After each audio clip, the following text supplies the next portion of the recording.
Hello everyone! Mama Na is here. For today's video, maglilinis tayo ng bukid. Halika, samahan niyo akong linisin ng 2,000 plus square meter na lugar ng Emer Joyce Farm.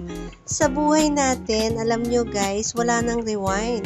Kaya dapat lahat ng ginagawa natin, pinag-iisipan natin kung tama ba ito or nararapat na gawin sa ating buhay. Dahil may mga bagay at mga desisyon na minsan pabigla-bigla, lalo na kung galit ka, di ba? So yun guys, yun lang ang masasabi ko for today's video. Linis tayo!